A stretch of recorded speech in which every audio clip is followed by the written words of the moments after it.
Boa noite. Hoje vamos falar com Antônio, nosso grande amigo, ex-professor da Facisa, hoje assessor das varas de família de Campina Grande.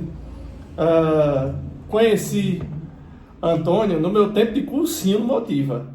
Ele estava estudando terceiro ano e a gente se tornou muito amigo lá. Não, eu não estava no terceiro ano, eu já estava no cursinho junto com você. Eita porra. Só que tu foi para o EPB no final do ano e na metade do ano eu fui para a Facisa.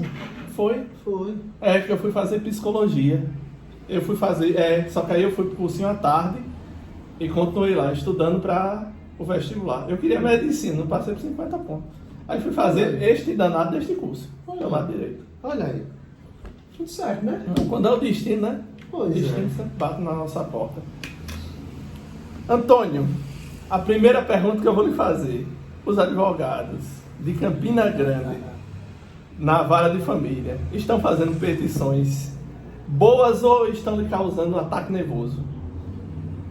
Rapaz, isso é uma pergunta um pouco complicada que necessita de uma resposta grande. Vamos lá. Fique à vontade. Vamos supor, de 100% de ações novas que chegam, 95% a gente manda emendar. Por que, principalmente?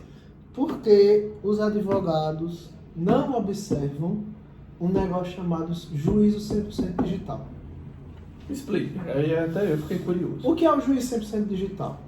O juízo 100% digital foi uma resolução criada pelo Tribunal de Justiça da Paraíba, se não me falha a memória, no ano de 2021, que foi no período da pandemia, que faz com que todos os atos processuais sejam feitos de forma virtual. Citação, intimação, primordialmente são esses atos. Para que essa opção e essa resolução funcione, tem que ser fornecido duas coisas: o dado telefônico da parte autora e o dado telefônico da parte promovida. Certo. Isso Parte é justo. regra. Só que nossos colegas, meus ex-colegas e seus colegas, não observam isso. Eu lhe pergunto, botar só na petição já é suficiente ou tem que cadastrar no PJE mesmo? Naquela área? Para mim, se você botar na petição, dá certo. Pronto. Mas o certo mesmo é cadastrar também naquela parte. Se puder. Se Porque puder. facilita. Agora, Facilita principalmente o pessoal do cartório vai emitir os mandados. eu lhe pergunto, hoje em dia eu sei que por enquanto está somente o WhatsApp, mas você vê no futuro possibilidade de intimar pelo Instagram e pelo Telegram e pelo Facebook também? Rapaz, isso é uma questão interessante, porque o STJ, ele tem já julgados no sentido de se reconhecer intimação e citação pelo WhatsApp, né? Desde que se tenha um reconhecimento fotográfico, a confirmação do recebimento e o número esteja visível. Tem, inclusive, é um HC, se não me falha a memória, do ministro Moura Ribeiro, ou é Ribeiro Dantas, alguma coisa do tipo, em que é reconhecida essa possibilidade pelo WhatsApp. Tem que ter esses três requisitos. Certo.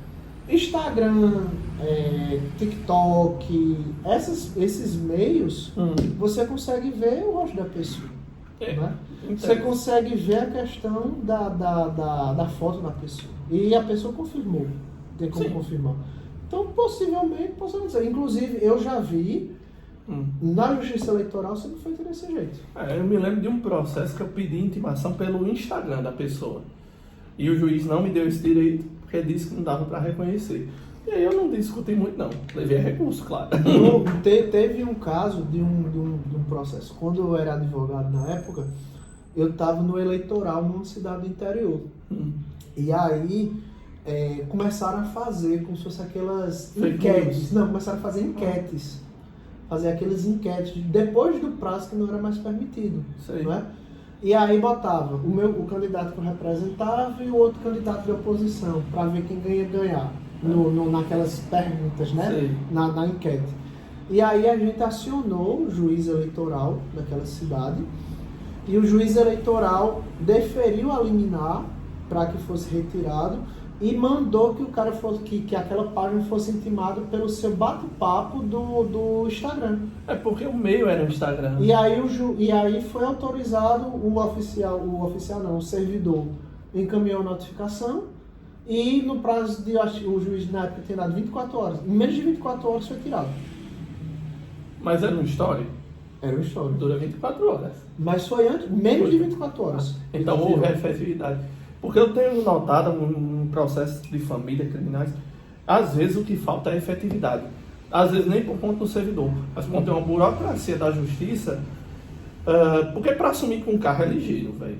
Para assumir com um carro é 5 minutos no desmanche. Eu posso dar um exemplo para você. Na vara onde eu atuo, que eu sou assessor, a gente manda citar até devedor em cumprimento de sentença por WhatsApp, se a parte tiver. Se tiver o WhatsApp, manda citar pelo WhatsApp, intima pelo WhatsApp. A questão é, se o cara vai aceitar, né? Porque uma coisa é, por exemplo, o cara ser intimado pelo WhatsApp, mas não confirmar. Apareceu os 2 vizinhos de confirmou, de leu, mas não confirmou. Aí a gente entende que não houve, porque não houve a confirmação dele. Eu percebo que tem muitas vezes que as pessoas usam desse tipo de estratégia para fugir do direito. Sim. Aí a gente ainda não criou uma cultura de que o oficial, o servidor, é uma autoridade. E para mim, se a pessoa recebe uma mensagem de um oficial e não responde, para mim ele está cometendo desacato, no mínimo. Eu sou bem legalista nesse ponto. Porque para mim, o servidor está gastando tempo. Se está gastando tempo, está perdendo dinheiro. Isso é verdade. Mas voltando à sua pergunta sobre os advogados.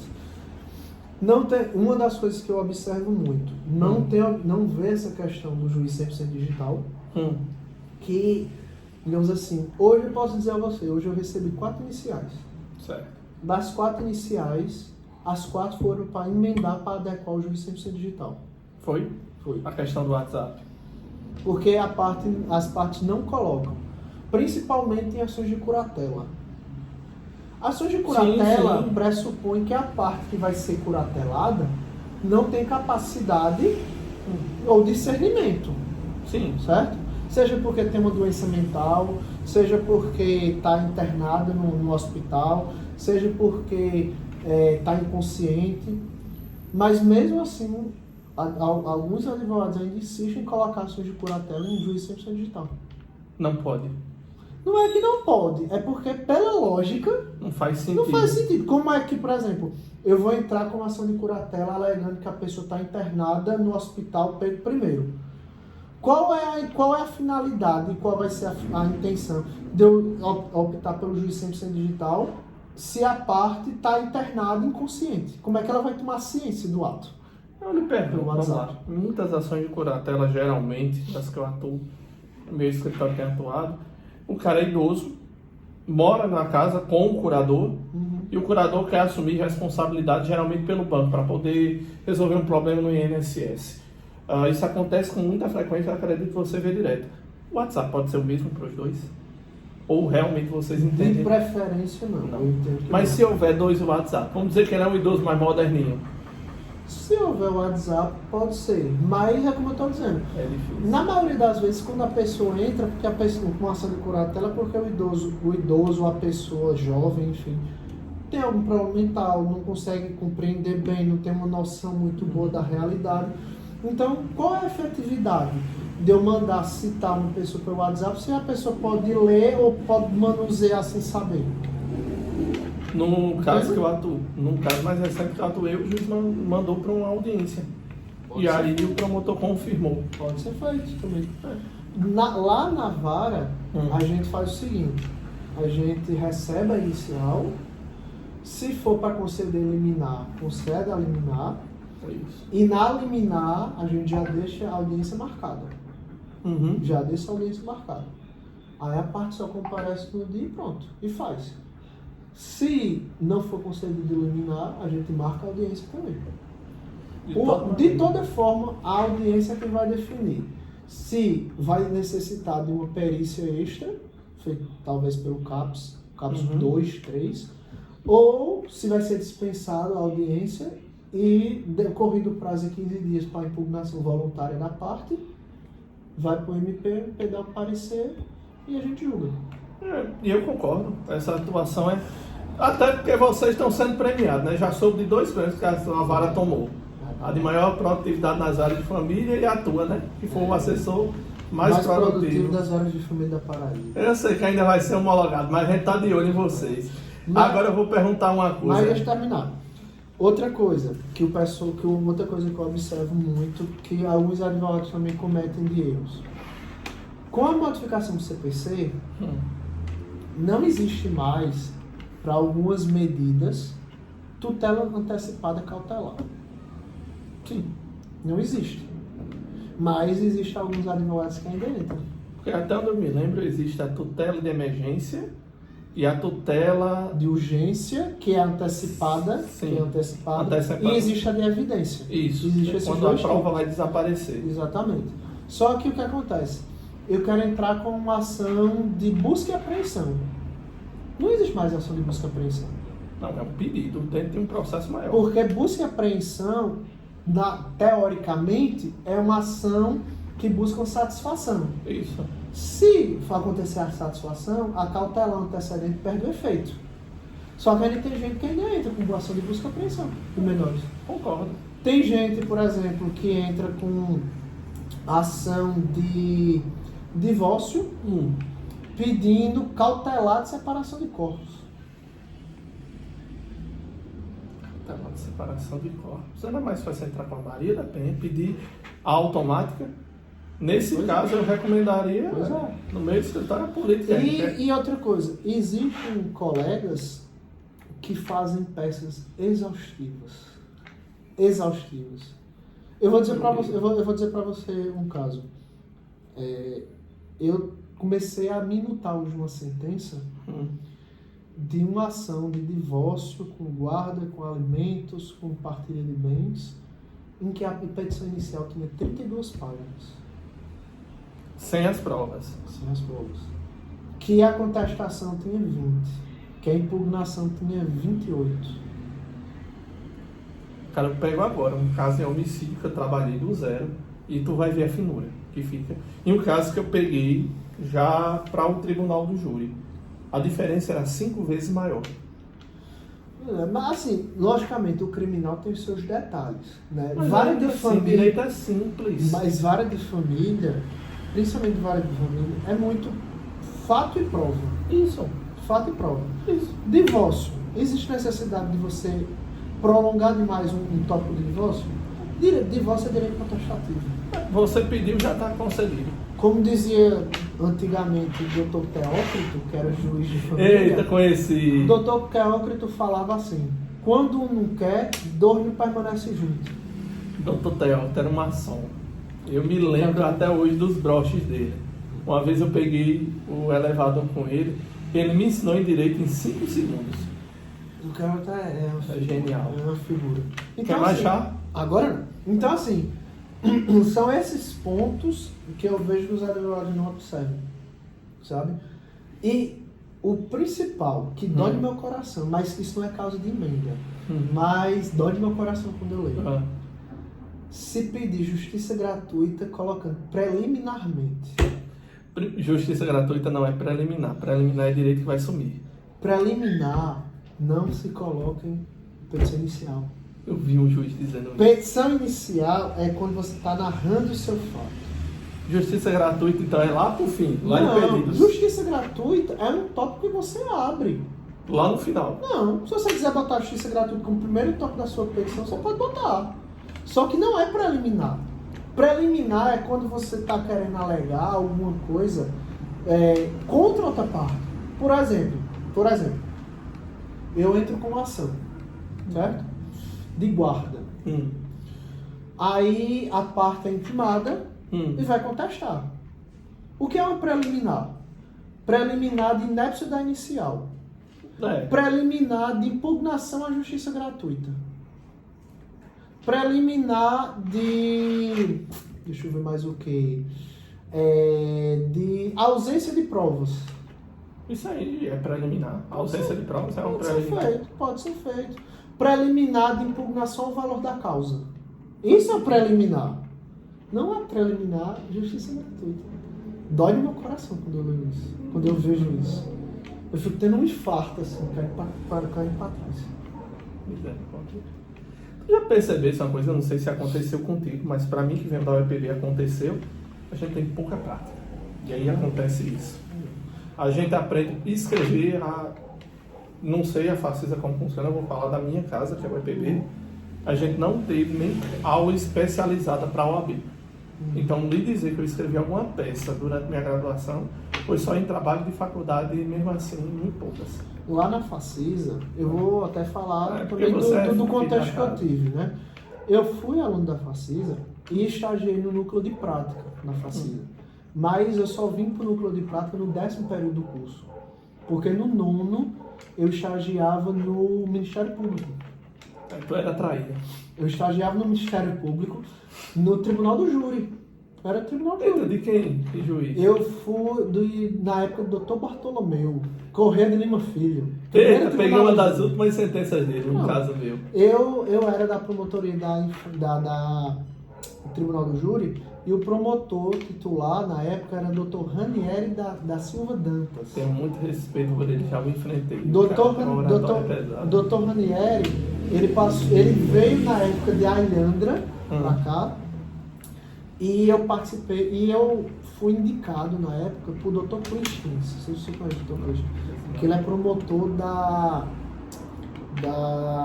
violência doméstica aqui em Campinas. Ainda é? É promotor titular, se não me falha a memória. Então deve ter feito. E ele é um grisalhão, cabelo brancão, assim, muito gente boa ele. E aí ele era meu professor de processo civil 2, processo recursos. Sei. Recurso. E eu me recordo como se fosse uma da primeira aula dele. Ele chegou assim na sala e falou: olha, você quer ser um advogado bom? Você quer ser um promotor bom? Você quer ser um juiz bom? Saiba o recurso. Isso é verdade. Saiba o recurso, porque você consegue travar um processo em 5 anos, 10 anos, só para reter o recurso.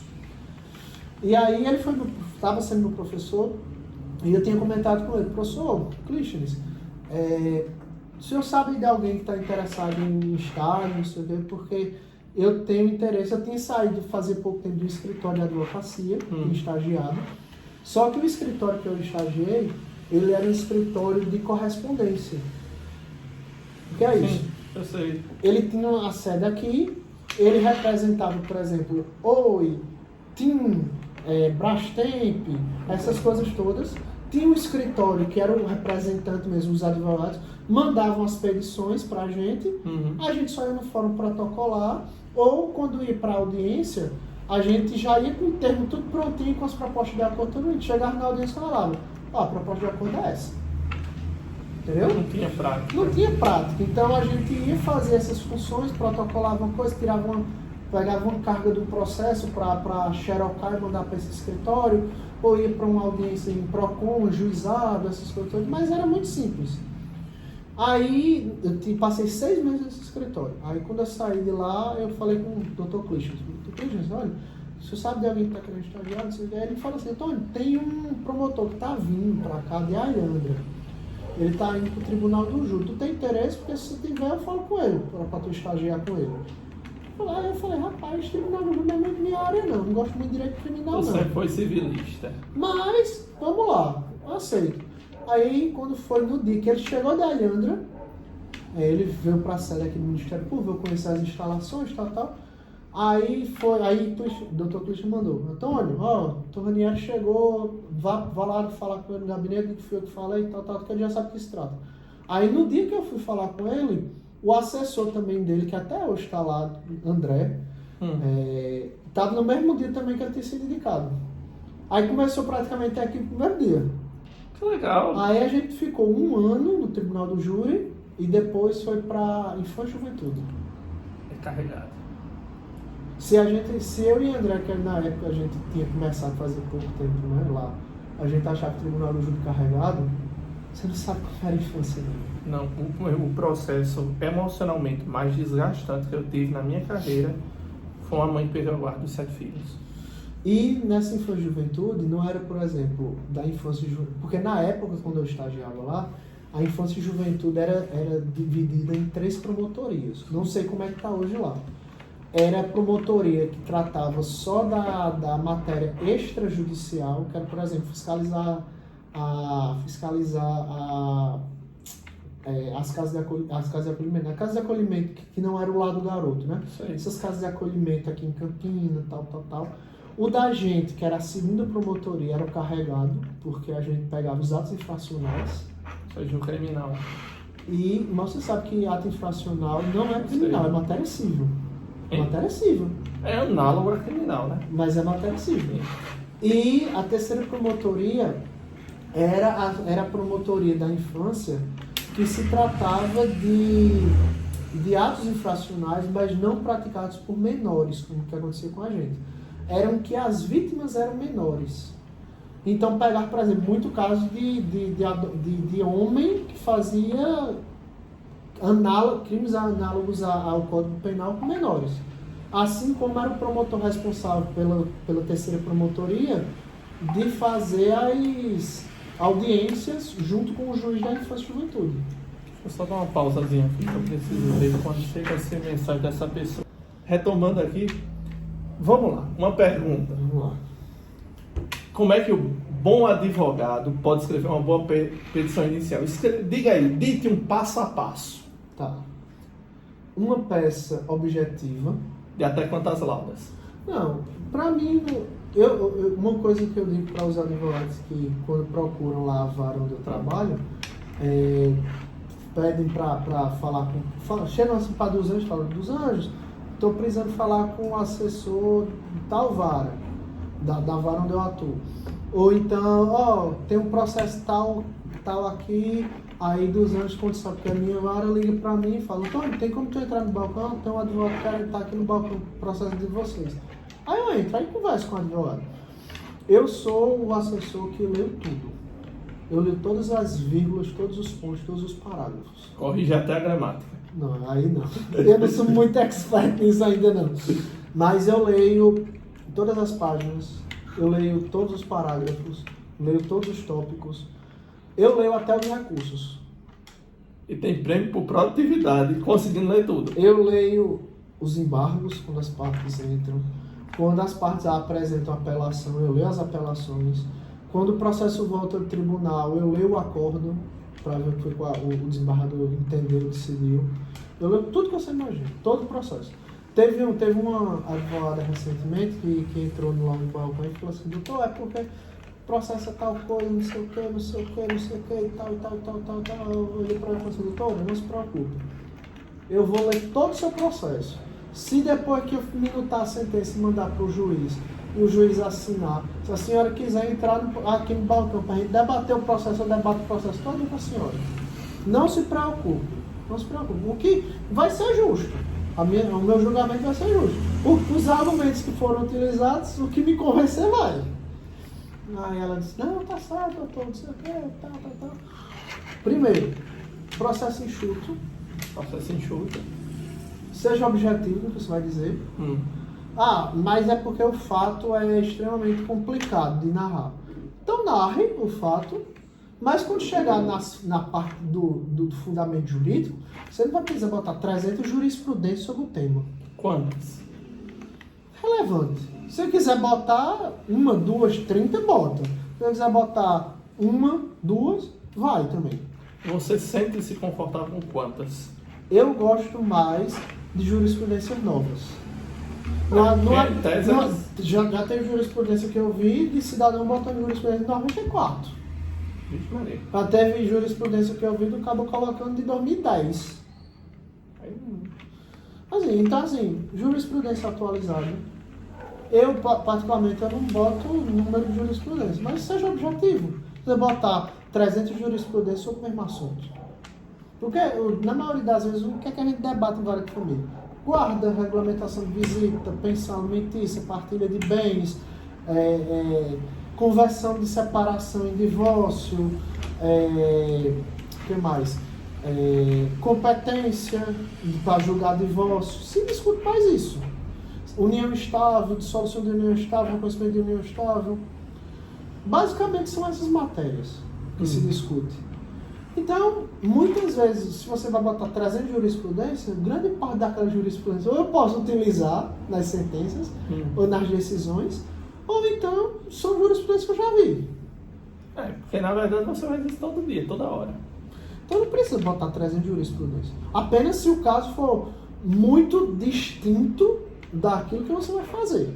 Aqui no meu escritório, quando eu vou falar sobre jurisprudência e citação de lei para os meus assessores, eu digo o seguinte: a gente não está aqui para ensinar direito a juiz. Se o juiz não soubesse, se o assessor não soubesse, ele não tinha passado no concurso. Se a lei é nova, de 3 anos para cá, 4 anos para cá, ou esse tema não é muito julgado, bota jurisprudência, bota a lei. Mas se é um fato incontrovertido, que a jurisprudência já está muito pacificada, que todo mundo já sabe de cor, eu não preciso botar. Eu, no máximo, cito assim, segundo o artigo 319, tal fato.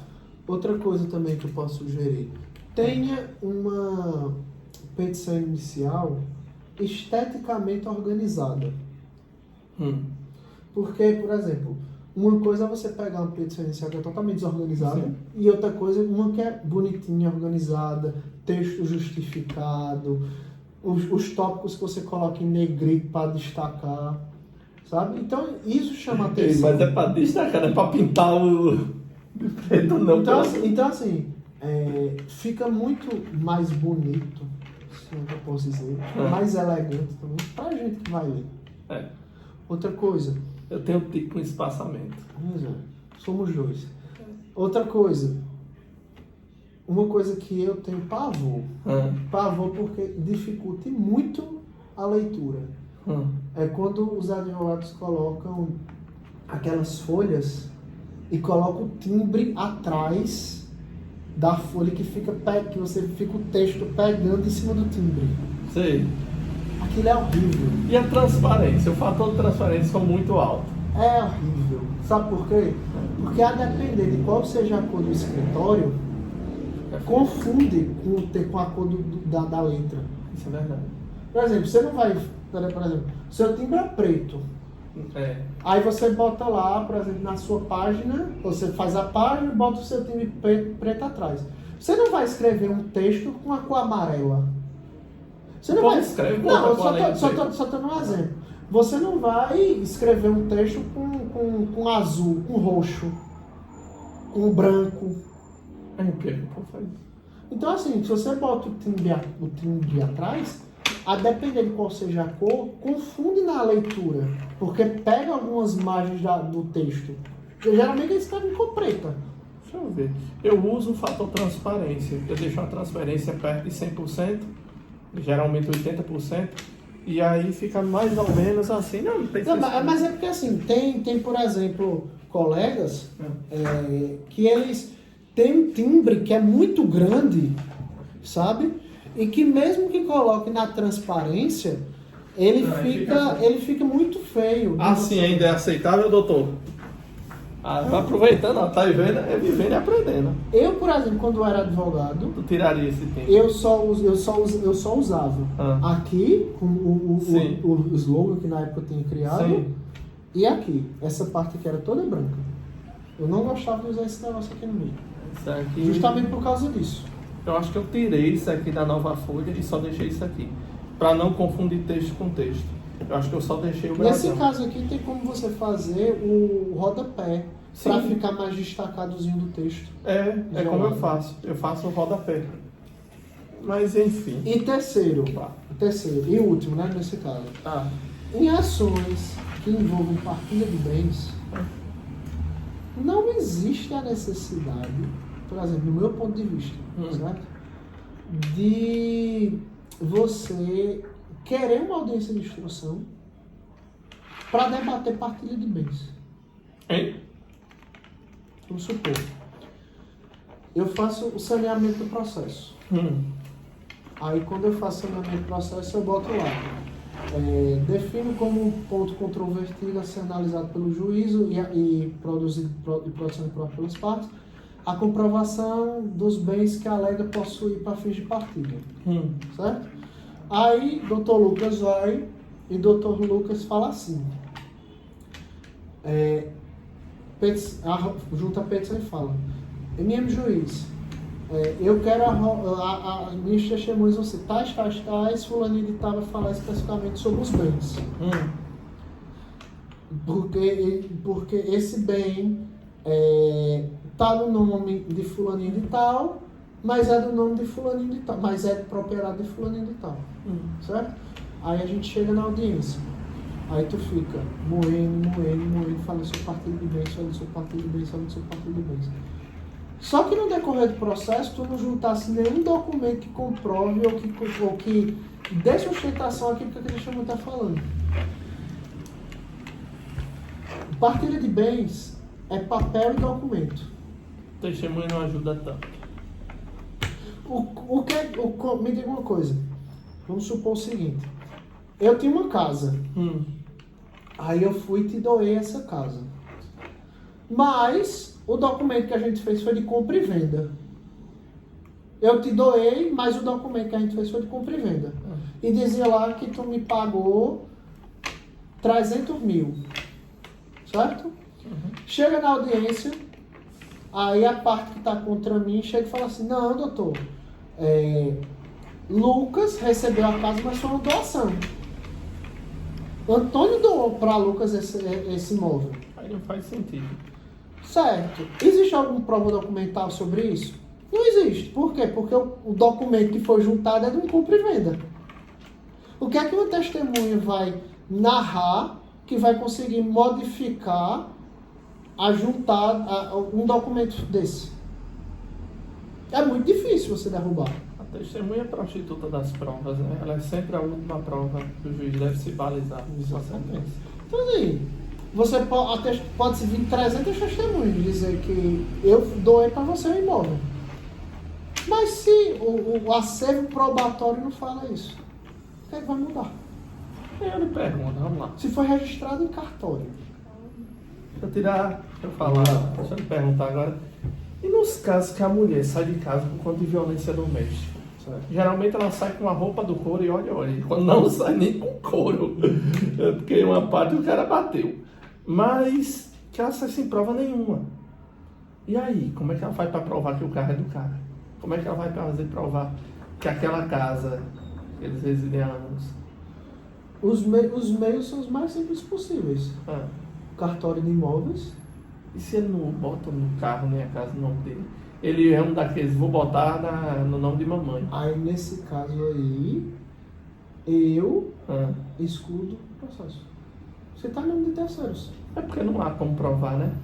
Não é nem isso. Por exemplo, se, como aconteceu recentemente, estávamos num processo de divórcio e a parte alegou que a outra parte estava desfazendo os bens e pediu uma liminar para que fosse suspenso. Certo? Nesse caso existem provas, existem meios. Mas, por exemplo, não existem as ações cabíveis, como por exemplo anulatória de compra e venda, desconstituição. Então cabe à parte mostrar ao juízo que já ajuizou essas demandas para que o real proprietário apareça.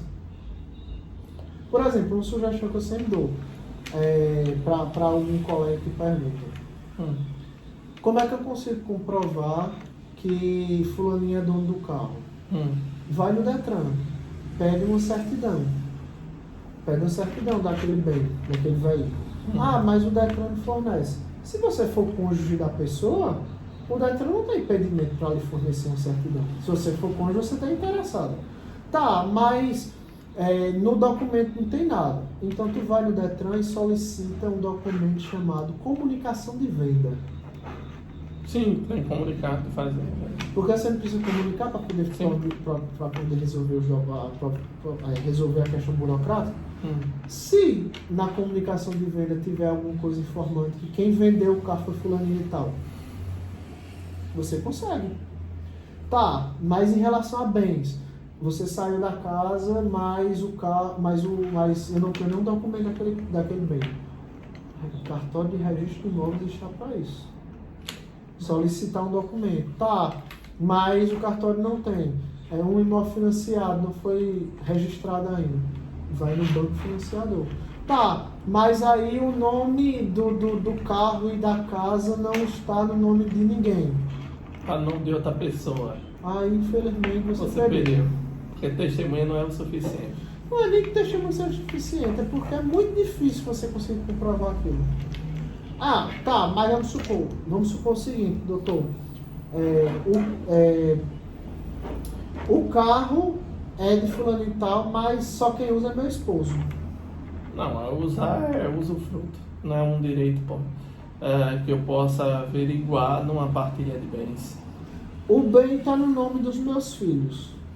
Aí é direito dos seus filhos usar o bem. Exatamente. Tem nada a ver com a partilha. Nada a ver. O que é de herança, pra mim, se está no nome dos filhos, é dos filhos. Quem está com a guarda fica com eles. Então, assim, se não tiver no nome, é muito difícil você conseguir descaracterizar. Ah, pronto, é até se bom. Não tá no nome, né? Não tá se no tem nome. alguma mulher nos escutando, antes de você assinar os papéis do casamento, primeiro diga, olha, bota pelo menos no seu nome aquela casinha que a gente está morando. Não deixe o nome de sua mamãe, não, porque vai que sua mamãe vai pro céu. E aí os irmãozinhos dele vão pedir, cada um qual o seu pedaço. Teve um caso que eu achei interessante, que eu vi esses dias, é o seguinte. Tem um jogador de futebol, eu não sei em qual time ele está hoje. Não sei se é na Inter de Milão, ou se é no PSG, alguma coisa assim. Ele viveu em união estável com a mulher, com a ex-companheira, 15 anos. 15 anos. Acaba tem o que? Parece que tem... Sim, que ele tinha botado tudo no nome da mãe dele. Botou tudo no nome da mulher. Aí quando a mulher foi fazer o reconhecimento da união estável lá nas bandas de onde ele estava, não encontraram nada no nome dele. Que eu saiba, ela foi até divulgado nesse site, com o Ju, essas coisas, que ela entrou com uma ação de anulatória, foi uma desconstituição do patrimônio, alguma coisa assim. Porque era impossível manter aquele patrimônio. Isso é uma tese boa. Foi. Aí, se você conseguir... Mas o problema é que hoje, assim, a gente tá numa situação meio complicada, porque é golpe em cima de golpe. É golpe de um lado, golpe do outro. Como diz um colega, o Brasil não é para amadores.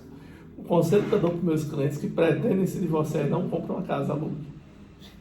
Quando eu percebo aquele velhinho da lancha, é o primeiro conselho que eu dou a ele, não compra, aluga. Mas assim, existem outros meios. Se o cara tem dinheiro suficiente, o cara é abastado financeiramente, faz um rodo familiar, cara. Muito simples. Já deixa cada um dos filhos responsável por uma parte. Faz um testamento. Ou então, se por exemplo, você de fato quer constituir uma família com aquela pessoa, quer casar e, sei lá, daqui a 10 anos, 15 anos, 20 anos se separa, não quer se divorciar, não existe motivo para não se chegar a um acordo. Tá, mas existe a raiva e o ranço, porque nego botou gaia ou nega botou gaia. Certo, mas isso... Mas pense no maior, pense no patrimônio. É aquele tipo de coisa. É mais fácil você tentar chegar na rua e dizer, tá, você não quer falar com a pessoa, então constitui um advogado e o advogado faz esse papel. De falar e tentar chegar num acordo. Por quê? É mais rápido. Com certeza. Mais prático. Evita confusão. Desgaste emocional. Porque tem um juiz que eu gosto muito. O nome dele é Rafael Calmon. Você já ouviu falar. Ele é juiz do TJ do Espírito Santo. E ele atua muito nessas áreas de direito de família. Ele tem inúmeros escritos sobre direito de família. E tem uma coisa que ele fala que eu acho muito interessante, que é a pura verdade. No direito de família, não importa como vai terminar o relacionamento, não importa como, por exemplo, vai terminar o divórcio, como o juiz vai decidir. O que importa é o que vem depois. Como manter os laços afetivos, como manter uma família unida.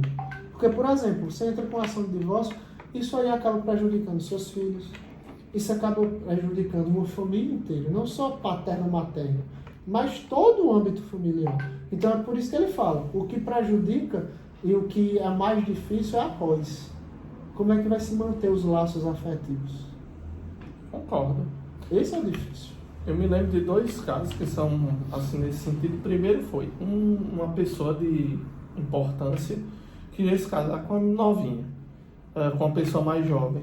E aí, antes deles iniciarem um processo de qualquer tratativa para morarem juntos, ele contratou um advogado e fez um pré-nupcial. E disse, olha, em caso de divórcio você vai ter direito a isso e isso.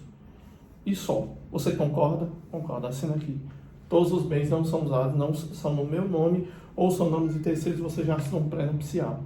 Pré-datando que você vai receber em caso de divórcio. Inclusive, tinha uma cláusula de que se ele traísse, tinha uma multa de tanto, mas se ele pedisse divórcio, era tanto. Eu não sei se é tão válido isso. Nunca vi isso sendo julgado, mas eu sei que houve. Eu nunca peguei algum caso com... Porque o pré-nupcial no Brasil ainda não colou. Eu já vi até contrato de namoro, o povo divulgando, e eu já vi mais contrato de namoro do que pré-nupcial, tu acredita? Pré-nupcial é interessante. O negócio do pré-nupcial é o seguinte, é porque se você vai fazer uma escritura pré-nupcial por um cartório, hoje, para quem tem condição financeira, é tranquilo. Mas para quem não tem, hoje você paga praticamente um salário mínimo um cartório para fazer. Uma ata notarial de conversa de WhatsApp que a gente vai usar como prova criminal é 700, 900, 1.300. E se tiver áudio, cada minuto é cobrado. Pois é. Então, assim, existem dificuldades, né? Cada um sabe, como a pessoa fala, cada um sabe onde o calo aperta. As custas do cartório da Paraíba, acho que são das maiores do Brasil, né? Que eu saiba, sim. E as custas judiciais também, vocês são campeões. Que eu saiba, sim. A vantagem de vara de família é assim, vara civil é muito diferente, assim como vara de fazenda pública, é muito diferente. Por quê? Porque em vara civil se entra empresas, né? MEIs, pessoas jurídicas, que não chegam a ser empresas, mas pessoas jurídicas que têm um patrimônio considerável, né? E vara de família não. A família é a família. Tá sendo grande parte das varas de família que entram por defensoria. Sim. Ou entram até mesmo por advogado, mas quando você olha, por exemplo, conta bancária, a movimentação financeira não é essas coisas. Sim. Então, assim, são poucos casos em que, por exemplo, tem determinados casos em que eu mando comprovar as custas, sim, comprovar a condição financeira. Porque, por exemplo, eu acho, sinceramente, até desculpa o que eu vou dizer, mas eu acho muito cara de pau uma pessoa que é assistente social, que ganha 7 mil reais, vamos supor. Uma pessoa que a depender do cargo policial militar. Acontece muito. Uma pessoa que é empresário. Uma pessoa que vamos supor, médico. Entrar com ação e pedir justiça gratuita. Já aconteceu casos comigo de eu receber a ação, aí a parte, uma manuagem que você nota que acontece é quando a parte entra com a ação e não bota a qualificação. Já aconteceu. Não bota a profissão. Pula a profissão. Já teve casos em que você vê puramente que é modelo padrão já do advogado. A parte tem uma condição financeira boa e entra pedindo justiça gratuita. E tem uns que ainda dizem que não chora não manda. Eu não pedi, tá errado. Errado não tá, né? Eu sempre penso que a gente deve preservar o bom direito, porque o bom direito ajuda até o cliente a transação. Mas voltando aqui para a petição inicial, ela deve ser sucinta, objetiva, não precisa estar ensinando direito a juiz, não precisa citar a jurisprudência em excesso, a petição inicial não é um livro, é um resumo. E o que mais? Eu acho que só, assim, eu particularmente não me atraio muito, a depender do caso, por aquela expedição visual law. Eu não gostei. Você sabia que lá na vara a gente já soltou sentença visual law? Foi? Já gostaram? Fui eu que fiz, inclusive, a sentença visual. Mas não seguiu mais, né? Não, porque é trabalhoso a fazer. Trabalhoso. Dá muito trabalho. Dá trabalho.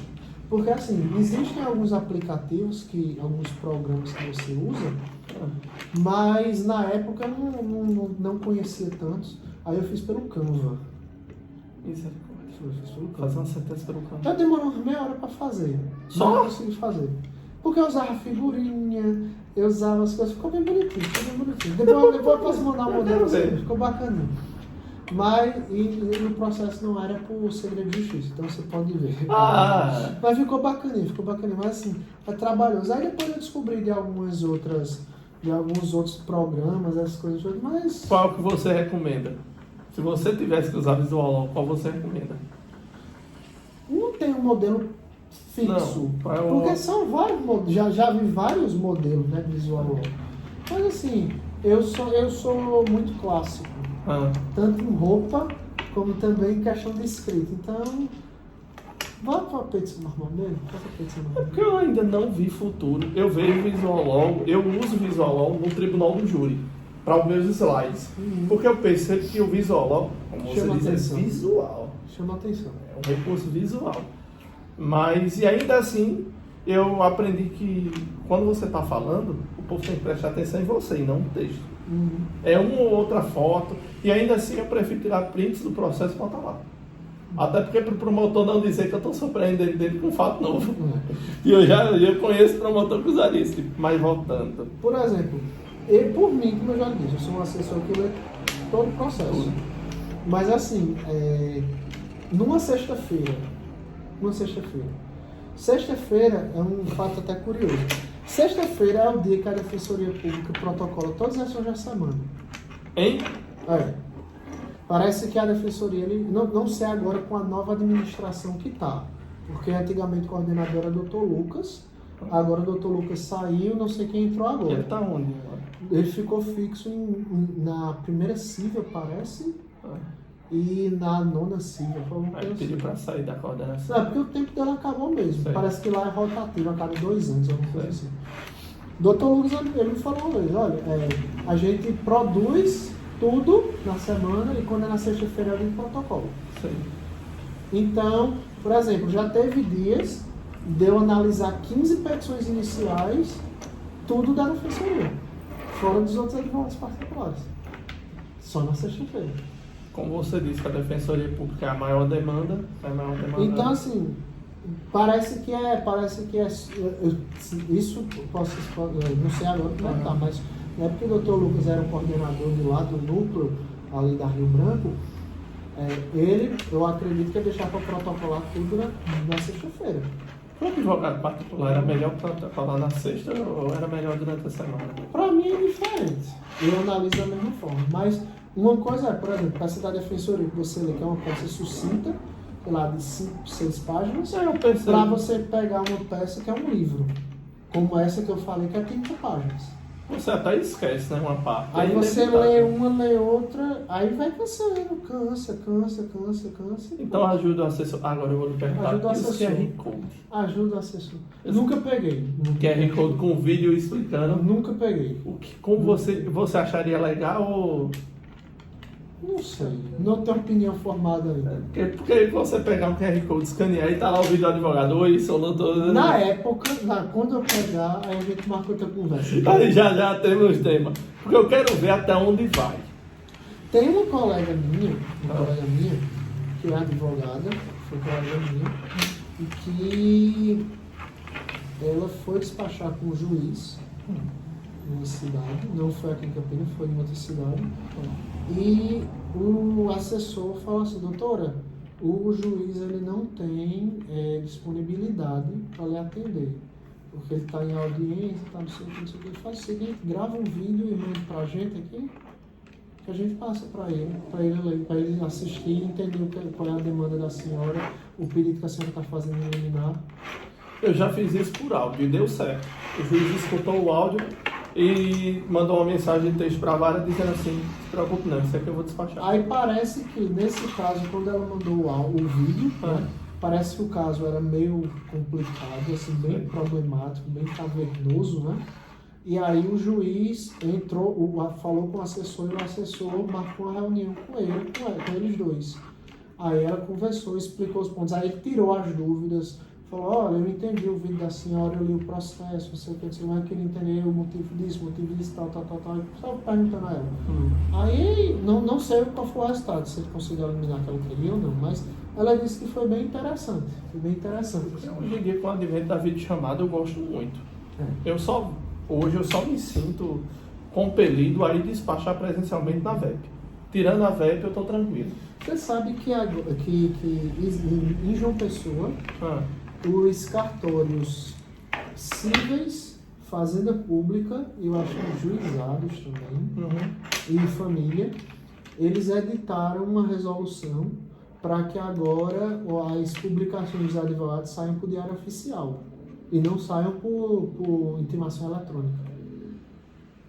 Como assim? A intimação eletrônica é quando sai para sai você, no PJE. Sai o meu nome no PJE. Sai o seu nome com a intimação lá. Certo? No diário oficial é diferente, não sai a intimação para você. Sai a publicação no diário oficial, certo?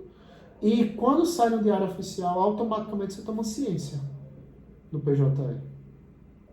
Já começa a correr o prazo no dia seguinte. Mas não aparece no PJE, o processo foi movimentado.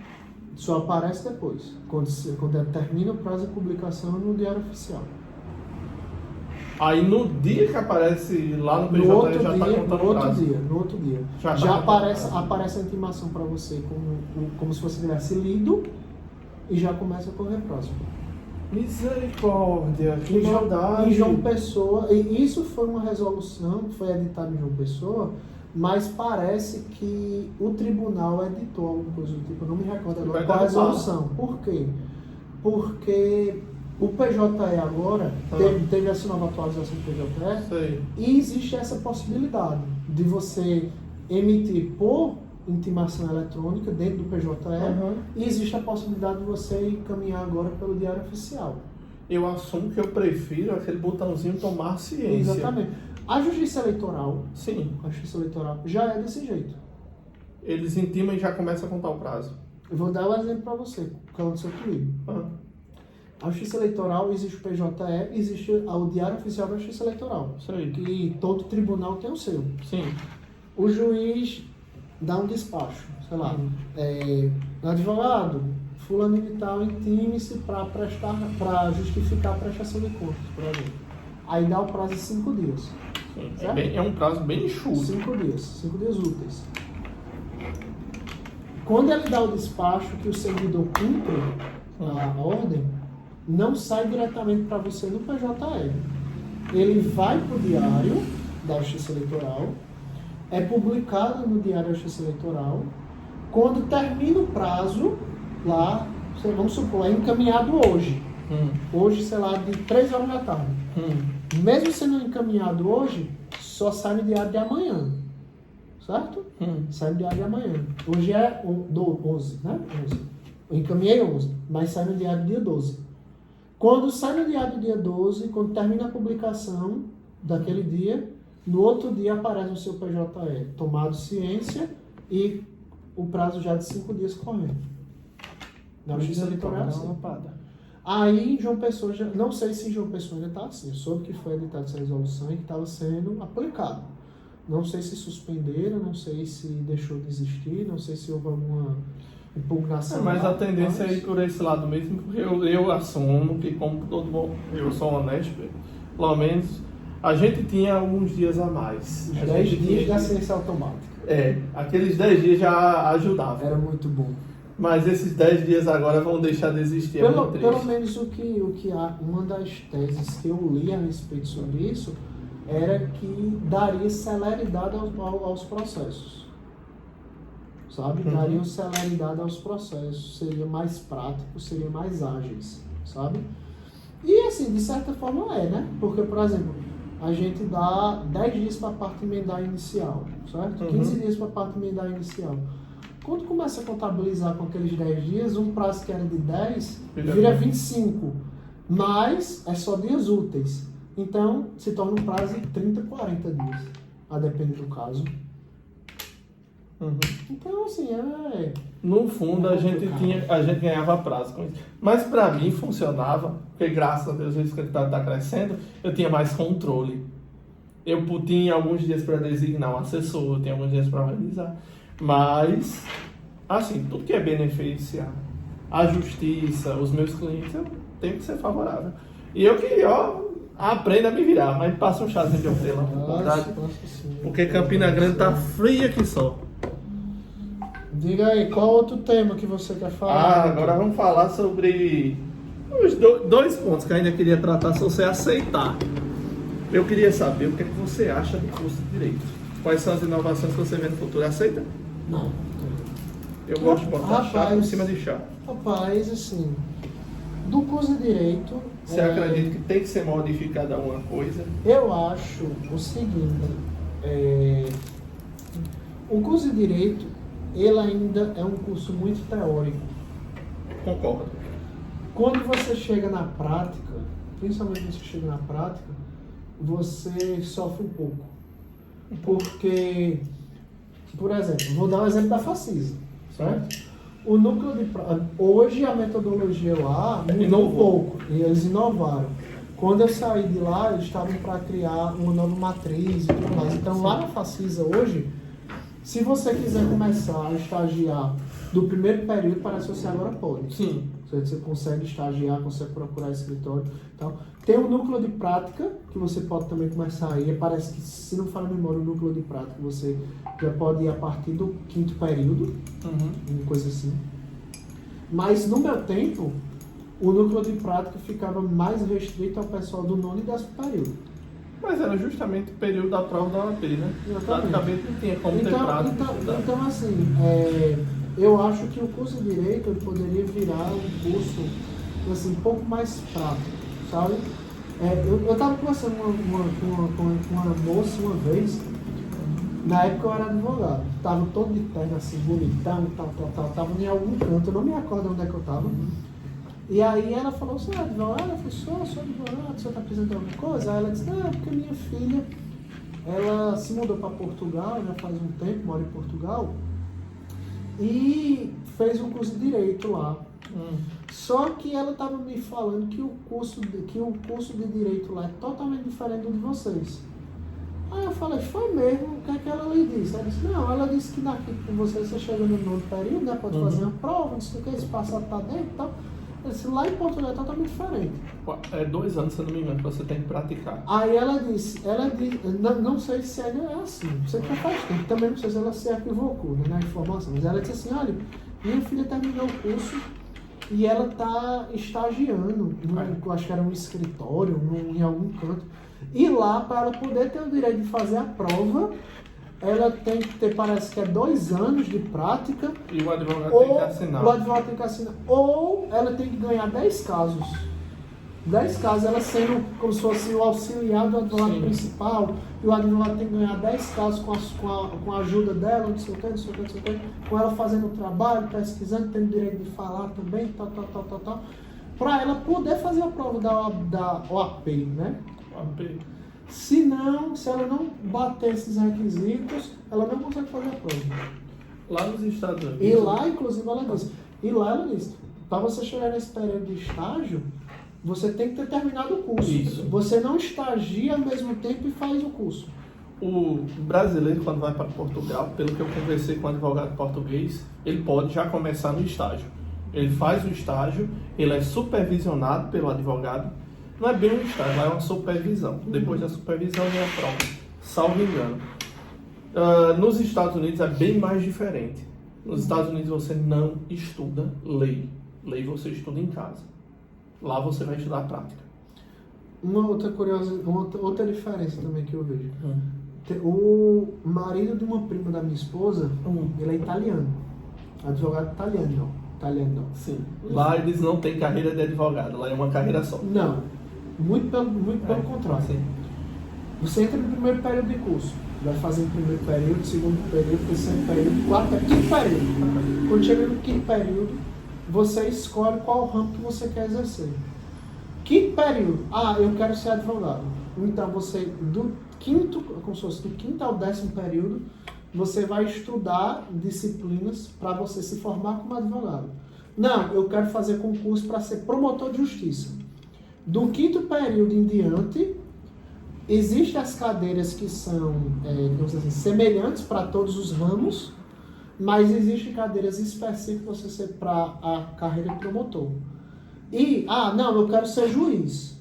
Então, existe, do 5º ao 10º, existem as cadeiras básicas que tem nos 2 outros ramos, e existem cadeiras específicas para você enveredar para a magistratura.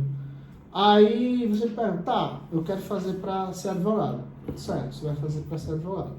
Só que quando você se forma, você faz a prova, mas você escolhe exatamente um assunto que você quer atuar.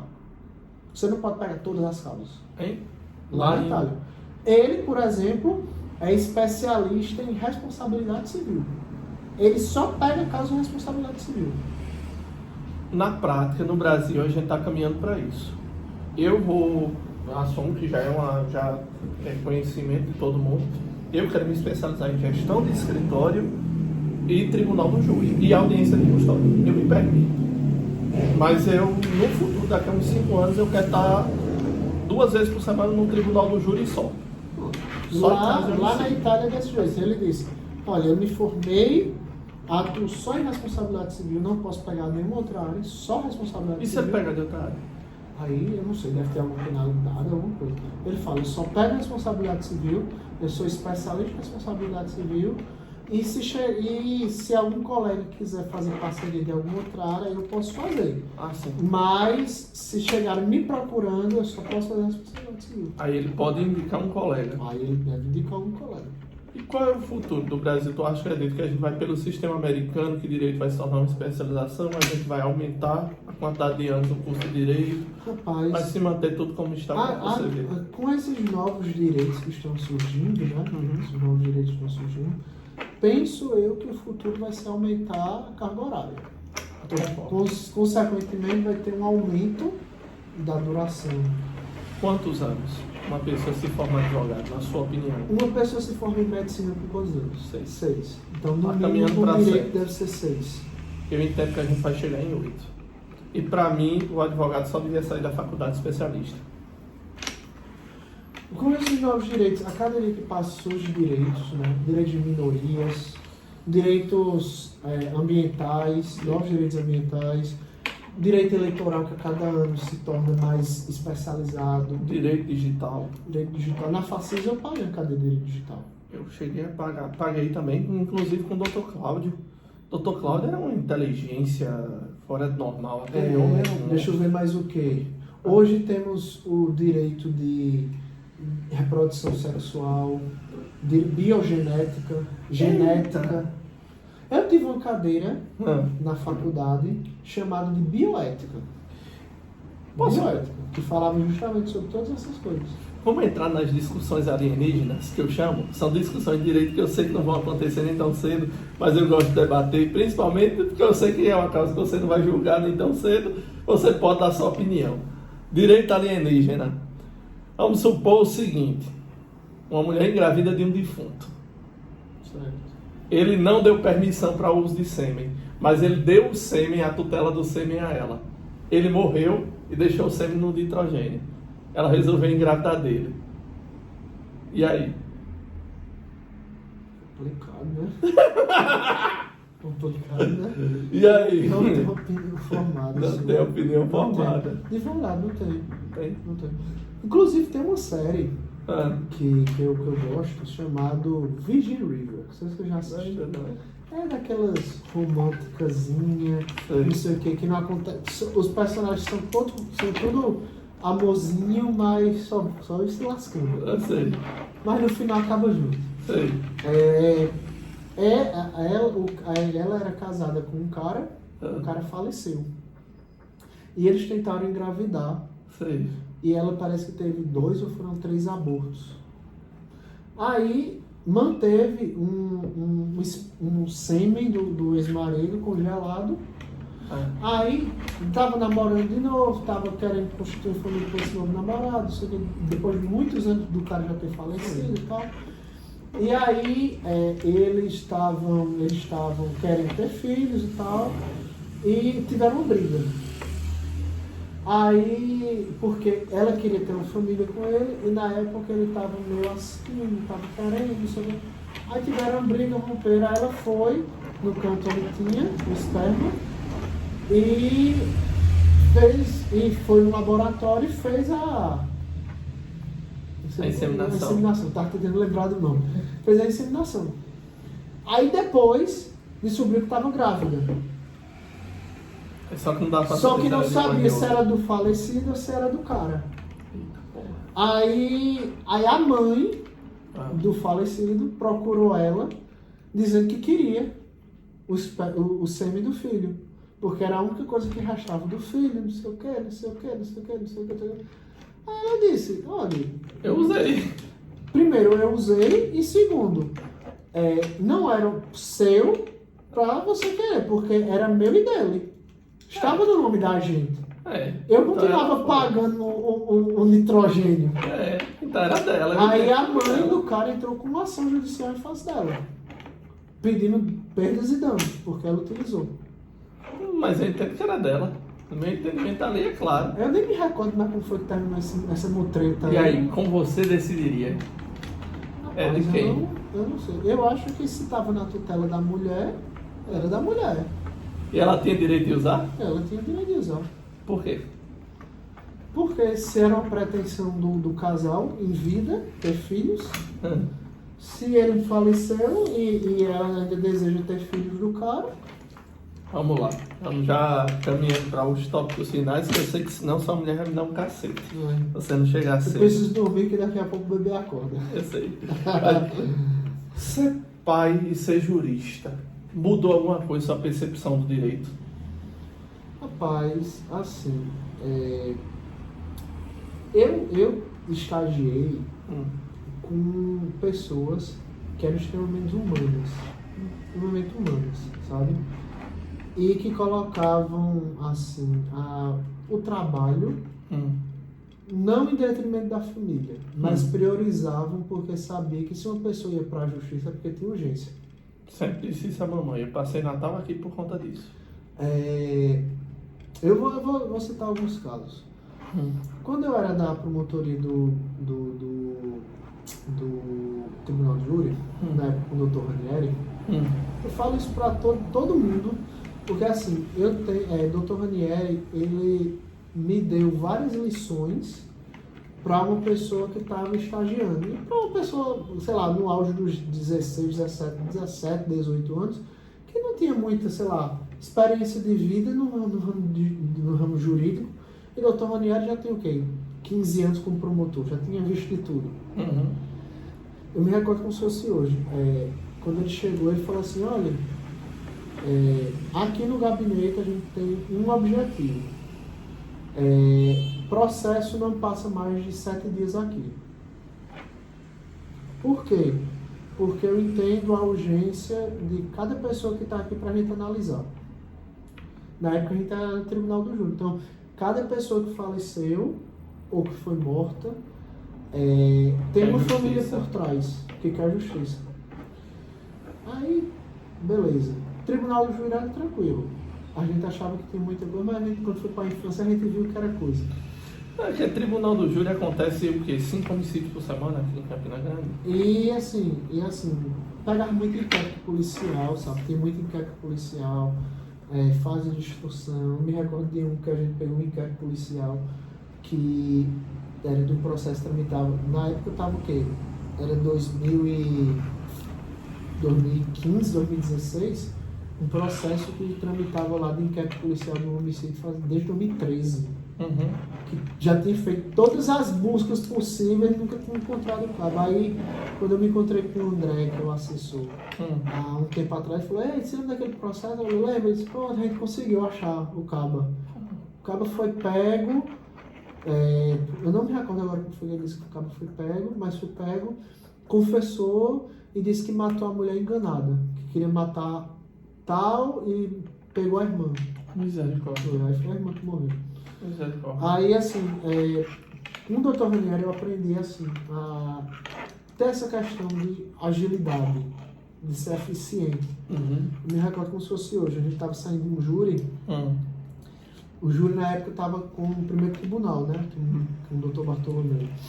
E aí, Chegou no júri, o doutor Ranieri fez a explicação e aí o Ministério Público saiu com a tese vencedora. O cara foi condenado, sei lá, acho que com até qualificadora na época. Aí eu, no auge da ingenuidade, tirando a beca, né? Porque como eu era estagiário, a gente fazia o trabalho de cartório, mas quando tinha os júris, o doutor Ranieri e André me mandavam, ou o doutor Ranieri me chamava, o André me mandava. Aí eu falei assim, não, vai pra lá, porque o doutor Ranieri precisar de alguma coisa, tu tá lá pra ajudar. Sim. Então eu descia, né? Dava apoio. Aí tinha terminado o júri, acho que tinha terminado a semana, era uma quinta-feira. Aí eu cheguei para o doutor Ranieri e falei, eita, doutor Ranieri, parabéns, 100% de aproveitamento. Todos os juros até então, todas as teses serão catadas, não sei o que, não sei o que, não sei o que. Aí o doutor Ranieri, né, muito educado, experiente já, chegou assim para mim e falou assim, Antônio, deixa eu lhe ensinar uma coisa. Aqui, a questão não é estar 100%. Porque o importante para mim é eu ter a consciência de que fiz meu trabalho e que eu vou dormir com a consciência tranquila. Vou botar a cabeça no travesseiro e dormir com a consciência tranquila. Então, para mim pouco importa se está 100% ou não estou 100%. Foi uma luva, foi uma chicotada assim na minha cara. Pá! Eu, antes do tribunal do júri, eu faço a seguinte oração. Eu digo, Senhor, se for possível, Senhor, faz tua justiça. Eu vou dar o meu melhor de mim para a defesa. Mas se é tua santa vontade, faz segundo tua vontade. Porque o Senhor sabe de coisas que eu não sei. E aí eu chego lá, eu dou o melhor de mim como advogado de defesa. Eu também não pego um caso, se eu não for dar o melhor de mim. Mas eu digo, olha, estão ali 7 jurados. Eu aviso a família. Eu não sei qual vai ser o resultado que vai dar. Eu posso ter matemática, expectativa. Mas eu já tive um caso que eu disse, esse cara vai ser condenado. Quando cheguei lá no tribunal do júri, absorveu pro 6-1. 6-1, sabe que teve um voto, e o pior é que eu não sei se foi 6-1 ou foi 7-0.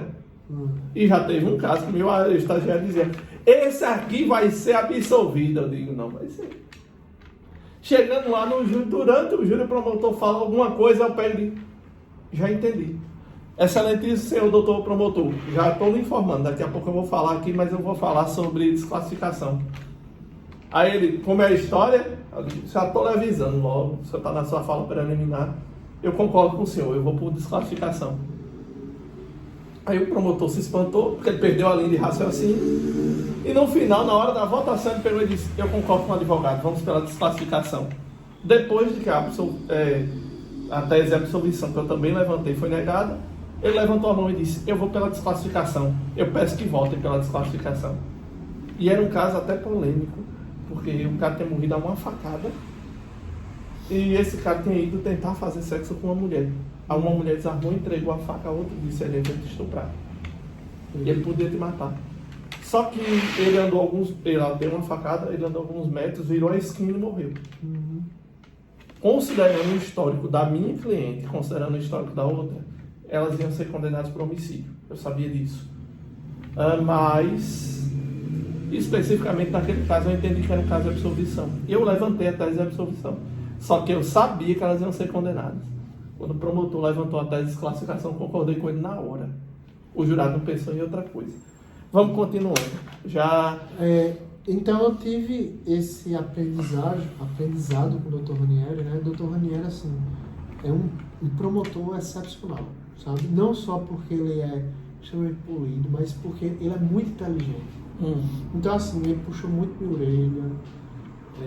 Primeiro estágio no Ministério Público, não sabia muito como eram as coisas, então ele puxou muito minha orelha, me orientou muito. E ele te levou com ele, significa que tu era bom. Aí depois eu comecei a advogar, tive 2 mentores assim, profissionais nessa advocacia que eu falo para todo mundo isso, que foi Ione, doutor Ione e doutor Gustavo Vasconcelos, que são... Não se conhecia ainda. Doutor Ione advoga nessa parte de vara de família, um pouco de criminal também, mas ela vai mais para a de família. É uma mulher. E Gustavo... é uma galega. doutor Ione. E Gustavo, ele é do escritório que é dos advogados da Facisa, que é do para a Facisa, mas ele também pega muito casos com o Ione, nesse caso de direito de famílias e tudo mais. E com eles eu aprendi prática, aprendi a ser polido também, aprendi como falar, aprendi oratória, né? Eu já sei falar um pouquinho, sou um pouquinho desenrolado para falar, mas com eles eu aprendi muita coisa. Então, assim, eu sempre fui muito bem assistido de mentores, é assim que eu posso dizer.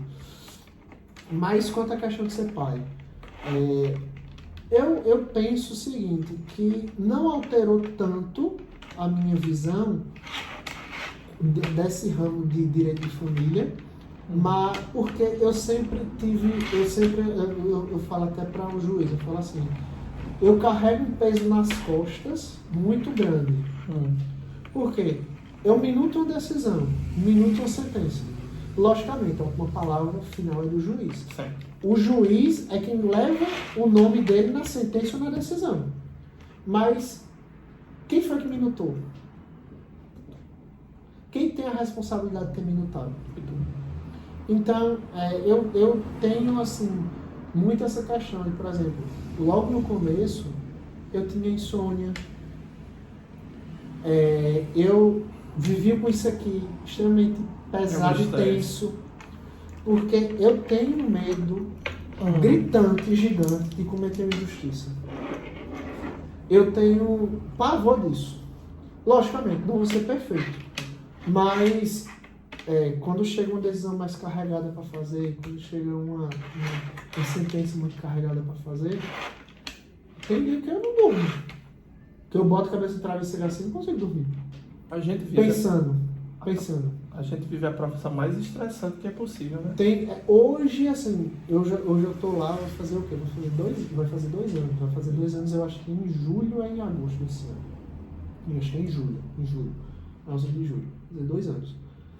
Mas, até hoje isso me perturba. Mas, hoje eu já tenho mais uma casquinha, sabe? Para aguentar.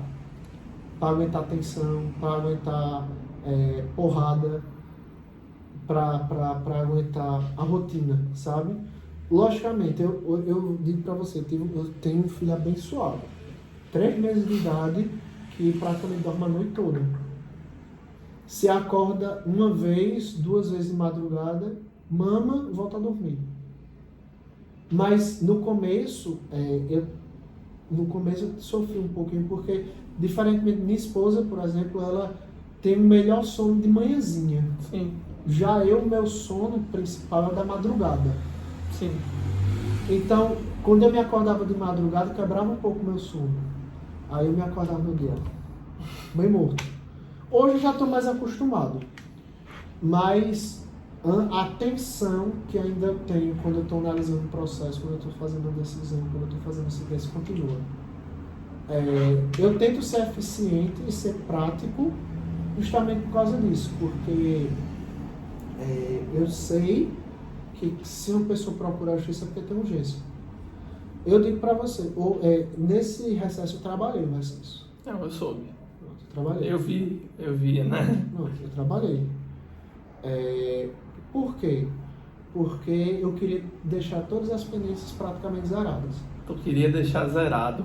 Hoje, eu digo para você, hoje o gabinete onde eu trabalho, a única pendência que a gente tem é de sentença. Todas as minutas, todas as decisões e todas as petições iniciais estão apreciadas. Hoje, a gente só tem sentença pendente. Sentença pendente. Mas são algumas, porque tem os meus e tem da minha colega, que é assessora. Sim. Só que minha colega está de férias. Então, eu estou acumulando todos os dígitos. Mas, nesse período de recesso, o juiz até falou assim, Antônio, toma cuidado para tu não ter um troço, para tu não ter um negócio aí, já que tu tem um piripaca aí, tem alguma coisa. Aí eu falei, homem, eu já tive minhas férias de 15 dias, eram 30, mas eu só tirei 15.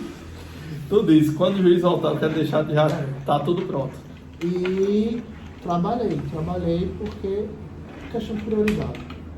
A família sofrendo. A família sofrendo e assim, eu entendo que ser servidor público é isso. Vou fazer 3 perguntas para a gente finalizar. Primeiro, O que é que você acha que pode ser melhorado no direito brasileiro hoje? Uma questão pontual. Segurança jurídica. Explique. Decisões todos os dias saem que derrubam coisa que já tinha. O Poder Judiciário deve entrar na esfera de legislativo ou ele deve se ausentar? Rapaz, é um fato controverso isso. Certo? Existem já julgados aí que falam que, por exemplo, direitos da saúde, que pelo fato de o judiciário deferir uma medicação de alto custo, isso não é intrometer na questão orçamentária financeira do executivo. Até porque a Constituição é bem clara, a vida é prioridade. Exatamente. Mas assim, eu vejo isso como um ponto assim, de exceção. Tá? Por exemplo, direito da saúde é uma coisa prioritária. Então eu entendo que essas decisões que o judiciário toma a respeito do direito da saúde, que hoje está cada vez ficando mais complicado, diga-se de passagem, porque cada dia agora é um requisito novo, uma situação nova que surge no direito de saúde. Mas assim, por exemplo, em outras matérias, eu entendo que, apesar de existir a possibilidade do judiciário decidir, mas se for, por exemplo, um órgão colegiado, para que aquela decisão tenha eficácia, tem que passar pelo órgão colegiado. Eu entendo isso. O que você melhoraria no direito hoje? A quantidade de leis que saem. É muito grande? Muito. O Brasil é um país que legisla, mas não efetiva. Assim, eu vi uma pesquisa há um tempo atrás, a Constituição brasileira é de 88. E já está precisando de outra. 88. De 88 para cá são quantos anos? 20, 30... 30 é alguma coisa? 33, 34. Isso aí. Nós já temos mais de 200 e poucos emendas à Constituição. 200 e poucos. Então, de um estudo que eu vi um tempo atrás. 200 e poucos emendas à Constituição. A Constituição americana, você sabe quantos anos tem? 1800 e pouco para cá. É uns 200 e poucos anos. Uhum. Sabe quantas emendas à Constituição dos Estados Unidos tem? 10. 10 emendas. Que foram aditadas junto à Constituição. Então, assim, eu acho que a insegurança jurídica acaba contribuindo para isso, sabe? Não sou de dar opiniões assim e tudo mais, mas assim, hoje é muita insegurança jurídica, principalmente determinadas decisões que se soltam. O STF militar. Decisões até mesmo teratológicas, sabe? Que você olha assim e fala, pô, mas o artigo não está dizendo isso. Por que você tomou uma decisão contrária assim? Tu viu a questão do marco legal das terras indígenas? Sim. O STF decidiu um jeito, o Legislativo, num pouco tempo, saiu uma lei. Então, assim, eu acho que a questão da insegurança jurídica, porque assim, você querendo ou não querendo, uma coisa que a gente já falava, quando era advogado e tudo mais, e hoje também, cabeça de juiz é um mundo diferente. Sim. Né? O posicionamento que o juiz com que o acessório tem, possa ser que o juiz da outra vara não tenha, o posicionamento do outro juiz não tenha, e por aí vai. Então assim, eu também penso que esse concurso da magistratura vai ser bom. Tu vai fazer? Penso, sim. Vai dar um ótimo juiz. Até porque eu estudo para magistratura, como também para Ministério Público. Já que basicamente é edital mesmo, então... Inclusive, eu fiquei sabendo que o Ministério Público, o Conselho Nacional de Justiça, está pensando em fazer também um concurso desse para promotor. Para Paraíba. E eu acho... Naquele concurso unificado vai ter 6.600 vagas, né? Mas não, esse é o concurso unificado do governo federal. Tu vai fazer isso aí também? Não sei, porque são várias áreas que pouco tem a ver com a área de direito, que eu fiquei sabendo. Então, não sei. E assim, eu acho que muito dos juízes que começam hoje são juízes que começam muito novos. Muito novos da carreira. Não só por isso, mas pelo fato de começar muito novo a carreira, né? Sei lá, começar com 24 anos. 25 anos. Por exemplo, gente que terminou a faculdade, tem condição financeira, fala assim, não, eu quero fazer concurso para magistratura. Aí, por exemplo, entra no mestrado, que conta quanto tempo, entra para doutorado, quanto tempo. E não tem, digamos assim, aquele conhecimento do que é o dia a dia do magistrado. Muitas vezes o cara chega lá de balão, chega lá para decidir. E muitas vezes não tem o conhecimento prévio, não tem o conhecimento prático daquilo, sabe? Então eu acho que talvez pudesse ser modificado isso, sabe? Qual é a sua maior dificuldade como parte da equipe da Vara de Família hoje em dia? Eu acho que a maior dificuldade que tem é a linha tênue que existe. Entre? Não, assim, vamos supor, guarda, regulamentação de visita,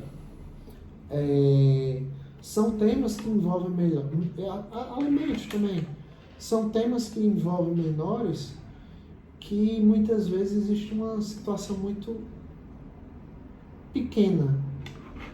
Vou dar um exemplo para você. Vou dar um exemplo. Eu entro com ação de guarda, ou entro com ação de regulamentação de visita. Aí eu concedo a liminar para tu, certo? Sei lá, fala assim, ó, tu não apresentou a rotina do menor. Sim.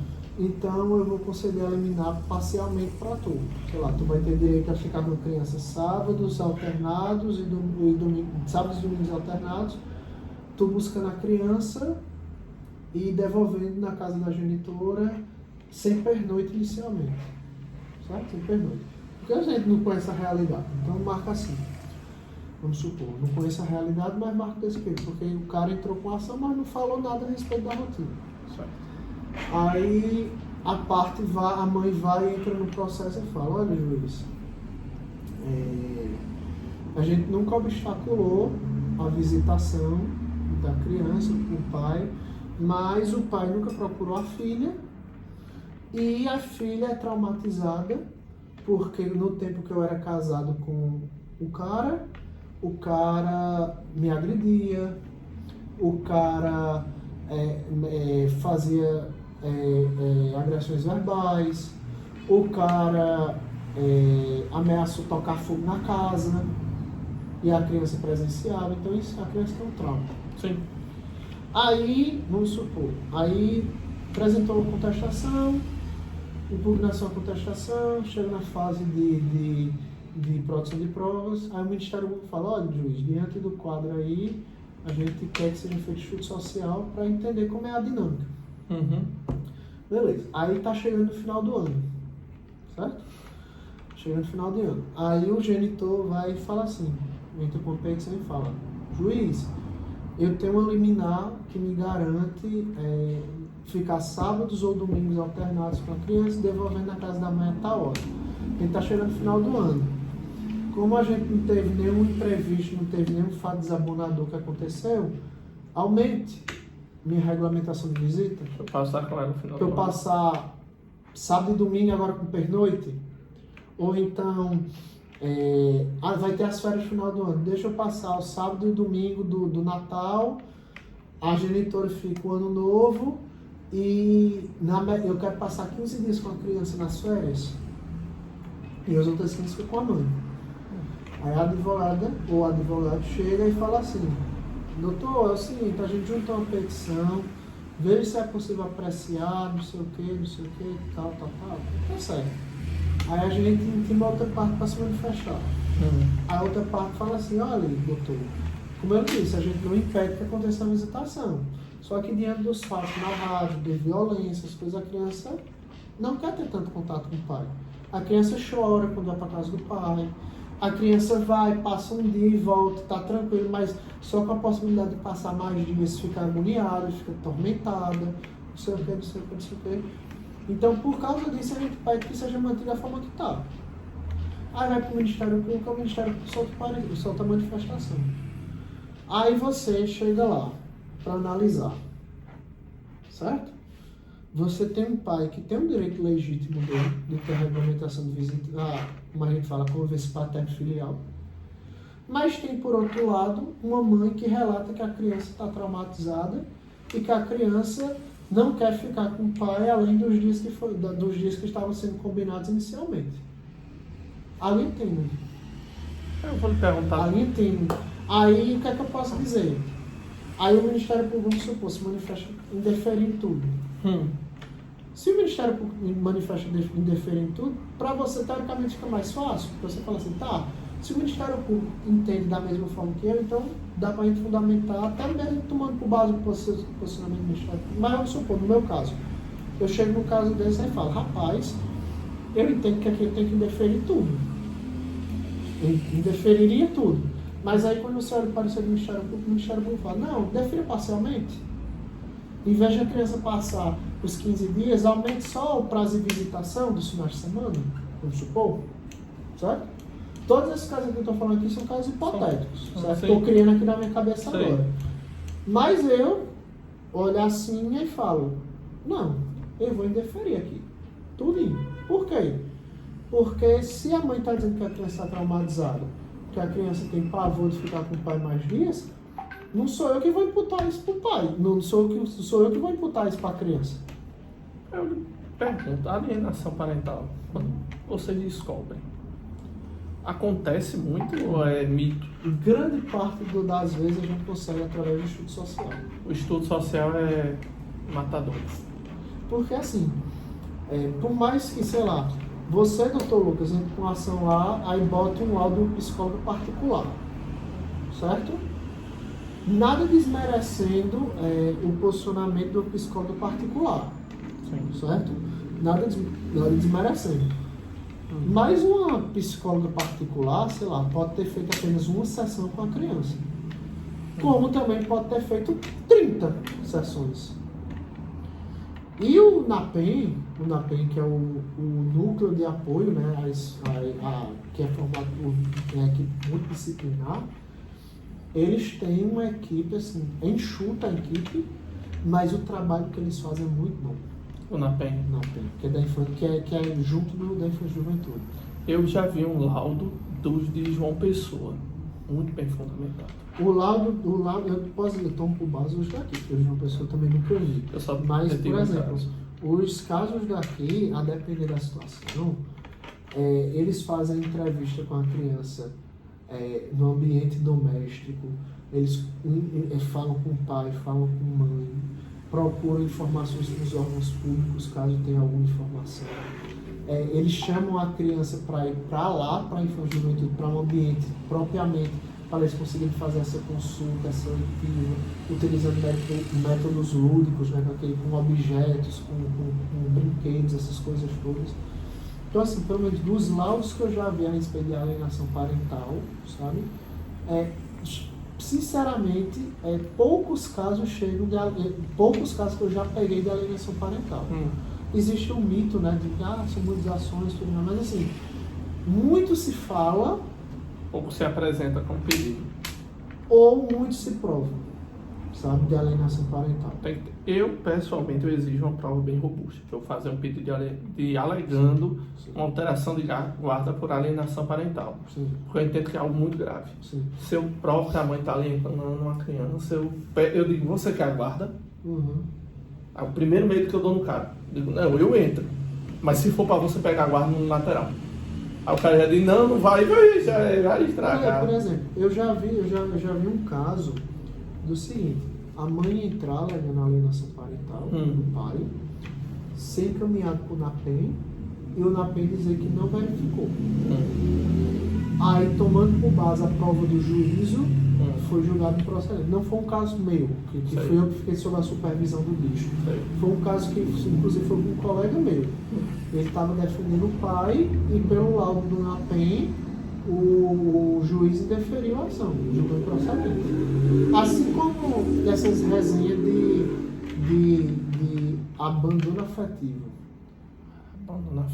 Abandono afetivo é uma ação extremamente difícil de você provar. Você tem que provar que tanta pessoa procurava quanto o cara negava.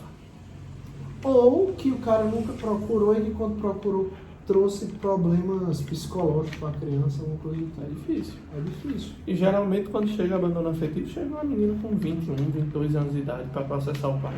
Aí eu entendo, quando o cara nunca deu pensão, nunca buscou, nunca falou nada, enfim. Complicado. Já para a gente terminar a nossa conversa, quais são as dicas que você dá para um advogado que vá protocolar um processo na sua vara? O cara chegou lá, eita, é hoje, vou meter na vara de... Tudo aqui são termos jurídicos, é protocolar o processo na vara, impetrar na vara. Não, pô, a gente do direito, a gente tem muito duplo sentido e muito tempo. Eu acho assim, que observe o juiz 100% digital, para evitar uma emenda inicial. Ótimo. Observe a fundamentação que você está utilizando. Observe se a fundamentação que você está utilizando, você tem provas robustas a respeito daquilo. Certo. Não invente de pedir medida cautelar, porque a medida cautelar deixou de existir. Sim. E, assim, tente fazer e ser ágil, prático, objetivo, com a causa do seu cliente, visando o melhor interesse dele. Certo. Não vá naquela onda de ser generalista demais. Por exemplo, se a pessoa tem condição financeira de pagar um custos processuais e isso não vai trazer dificuldade financeira, melhor pagar para pague, porque quando vier pra gente, a gente já resolve direto. Sabe?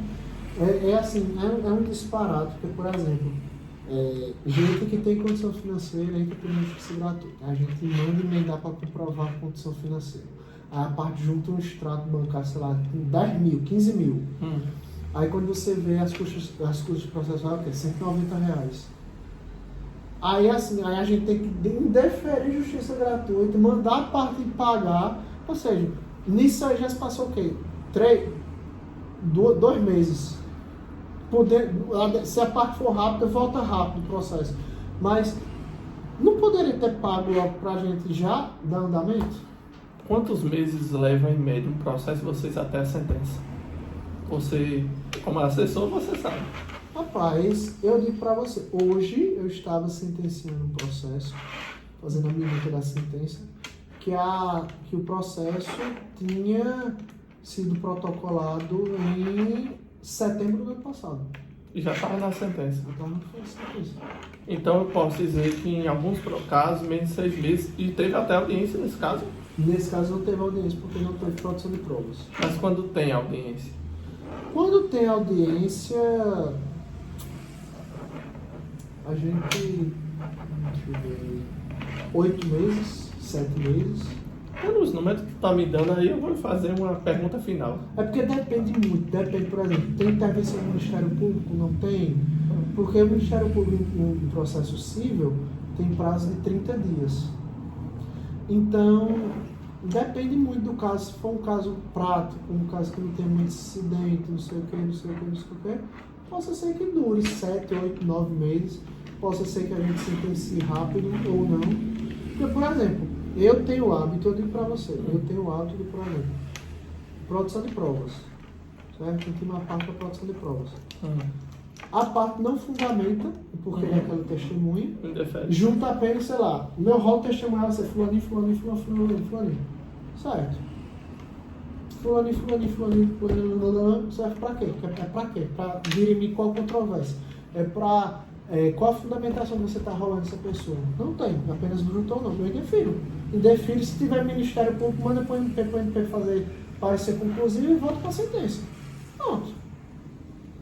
Por que eu vou marcar uma audiência apenas para ouvir fulano, se não existe um justificativo para isso? Isso muda muita coisa, porque o povo quer misturar o pensamento de juizado especial, o juizado civil com o juizado de família. Você está dizendo, quando você colocar uma testemunha, fundamente o motivo dela, o porquê dela ser necessária. Não precisa ser uma fundamentação extensa de 20 páginas. Não, pô, é uma linha. Só para dizer assim, tópico da guarda. Pronto. Fulaninho, minha testemunha, fulaninho tal. Por que fulaninho tal? Porque ele tem contato direto com as partes e pode dizer e ver a rotina da criança. Pronto, perfeito. Mas é isso. Teve um caso que eu testemunhei, que eu necessário de uma testemunha em um aninho. Eu disse, ela convivia com o casal. O juiz deferiu. Pronto. Já para finalizar, das suas considerações finais, uma piadinha. Quem é mais rápido, vara de família ou vara de trabalho? Vara de trabalho. Eu achei que você ia inflar seu ego. Mas vara de trabalho. Mas é porque o número de processo de você. Não só por isso. É porque vara de trabalho ainda tem a questão do rito sumaríssimo. E ritmo sumaríssimo em direito de trabalho é assim, ó. É voando, realmente. No primeiro despacho já sai o dia da audiência, na audiência já sai a sentença. Já vi muitas vezes. Já teve casos que tem perícia, mas a perícia é tipo assim, o juiz já fala assim, dentro de 30 dias eu quero o laudo. O cara junta o laudo em menos de 30 dias, pronto. E já está com a sentença praticamente pronta. Eu gosto da vara de trabalho por conta disso. Eu advoguei, eu peguei alguns casos trabalhistas, mas as que eu entrava era mais pelo rito sumaríssimo. Essa questão de pagamento de insalubridade que não existia e tudo mais. Então, assim, era muito tranquilo, porque eu atuei em casos lá na terceira e eu acho que na quinta trabalho. Os juízes que nos atenderam lá, que sentenciaram esse processo, foi muito prático, muito rápido. Assim, praticidade, né? O juiz, quando é prático, o juiz, quando é ágil, é muito tranquilo. Por exemplo, posso dizer assim, o juiz com que eu trabalho, eu já o admirava como professor, porque ele foi meu professor na faculdade. Mas agora, assim, atuando com ele, trabalhando com ele pessoalmente, eu vejo o quanto ele é assim. Chega, sei lá, tem controvérsia nos autos a respeito de tal coisa. Doutor, quer que a gente analise logo? Não, deixa, na audiência, eu vou estudar aqui o processo para audiência, tal. Faz as anotações, eu acho até engraçado. Quando ele chega na audiência, ele leva um bocado de papel, assim. Aí tem todas as observações de todos os processos daquele dia. Aí ele fala assim, não precisa não, eu estou estudando o processo, quando chegar na audiência eu delibero isso em audiência, a gente já resolve isso e já dou andamento. Morreu Maria Cláudio, né? Prático demais. Prático demais, eficiente demais. Eu digo pra você, eu trabalho com um cara que é extremamente competente, eficiente, prático. E o que puder fazer para agilizar as coisas, faz. Suas considerações finais. Foi muito bom estar aqui. É sempre divertido conversar com você. Sempre divertido. E os advogados que precisarem, estaremos lá nas varas de família, na vara de família. Eu só tô vendo uma coisa, teu cabelo ficando branco. Meu Deus, tá demais. Daqui a pouco é a barba. Não, mas tu já fez teu herdeiro, tá muito bem casado, com a namorada de não sei quantos anos atrás. Uma menina excelente, só tenho a lhe desejar muita felicidade, meu amigo. Foi um prazer mais uma vez lhe receber aqui. Eu digo que isso aqui é uma conversa de amigos, porque queira que não, somos amigos há muitos anos. E eu não tenho como, assim, para mim a maior felicidade e a riqueza de um homem é medida por suas amizades. Tendo um amigo como você, eu me sinto maravilhosamente rico. E é um prazer estar aqui. É como eu falo para os colegas, né? Olha, se o processo seu cair lá, a gente é amigo, mas não garanto que a sentença vai ser favorável, não. Olha, teve um processo que Vossa Excelência me deu uma cacetada que eu fiquei rodando uma semana. Mas eu digo uma coisa? Quando eu pego os processos que são sob minha responsabilidade, eu não olho nem o nome da parte, nem olho o nome do advogado. Faz mais que certo. Eu não olho. Eu falo como o ex-ministro Marco Aurélio. Para mim, o processo não tem capa. Porque assim, quando chega o processo lá pra gente, é porque a aba da gente de assessor e magistrado é diferente da de advogado. Sim. Como eu já fui advogado, então eu sei como é da gente. Na da gente, quando chega para minutar, chega só o número do processo, chega o processo, sim, como se fosse uma etiquetinha assim, sim, o número do processo e o nome das partes. E a classe processual do processo. Sim. Então, por exemplo, divórcio. Aí é a inicial de divórcio e em seguida o número do processo. E embaixo o nome das partes. Então, assim, são tantos processos que a gente atua no longo do dia que muitas vezes possa ser que seja um caso seu, mas que lembra. Tá entendendo? Muitas vezes eu salvo os modelos, eu tenho os modelos salvos e tudo mais. Aí, por exemplo, eu decido no processo daquela pessoa e falo, pronto, esse processo aqui eu decido dessa forma. Aí quando chega lá na frente, que esse processo volta, eu falo, foi nesse aqui que eu escutei aquela decisão. Que massa, não sei o quê. Aí quando você olha as petições, é que você vê que são os advogados. Mas, por exemplo, eu particularmente não olho. Eu não olho o nome de advogado. Só vejo o nome das partes e vejo que está se pedindo a petição. Pronto. Tá mais que certo, porque eu só tive um caso onde eu olhei o nome das partes quando eu era assessor de juiz e ainda assim foi para devolver o processo à juíza. Eu conhecia uma das partes, eu peguei e disse, doutora, isso eu não me sinto confortável para sentenciar. Eu, particularmente, eu falo isso com todo o gosto possível. Não tenho distinção de ninguém, trato todo mundo bem, não faço distinção de advogados e de pessoas. Quem for lá no gabinete, possivelmente a partir do dia 20, quando voltar os prazos, tanto eu como o doutor Cláudio, a gente vai voltar presencial para lá. Pra quê? O home office é tão lindo. A gente possivelmente vai voltar para lá para fazer as audiências lá, frequentar o ambiente. Quem for lá falar com a gente vai receber o mesmo tratamento. A urbanidade que tem no código, logicamente, vamos escutar as partes, a gente escuta as partes, a gente analisa, se tiver prova, se não tiver, e a decisão sempre vai sair parcial, né? Não toma juízo de valor nem lado, não. E até porque eu acredito que o bom advogado, ele espera isso do juiz. Eu, pessoalmente, eu busco justiça. Você já fez audiência com o juiz que eu atuo? Eu sei. Você viu como ele é imparcial? Ele não olha para a cara dos advogados praticamente, ele foca no processo. Pois é. Ele queria saber do direito. Pronto. Para ele estava suficiente. E é desse jeito também. Eu elogio muito a ele, parabenizo pelo prêmio que vocês receberam, que eu já fiquei sabendo. Foi a vara mais eficiente da Paraíba, não foi? Não, a vara mais eficiente de Campina Grande. De Campina Grande. Então foi o assessor de vara de família que mais movimentou, né? Mais produtivo do ano 2023. Então pronto. Da Paraíba, né? E o meu foi Paraíba, o da vara foi Campina Grande. E, olha a honra. Quando eu digo que eu sou bom, é porque eu me influencio. O cara recebe prêmio, pô, de produtividade. E aí, não veio. Foi um prazer. Um prazer. E uma honra. É. Divertido. Deixa eu parar aqui.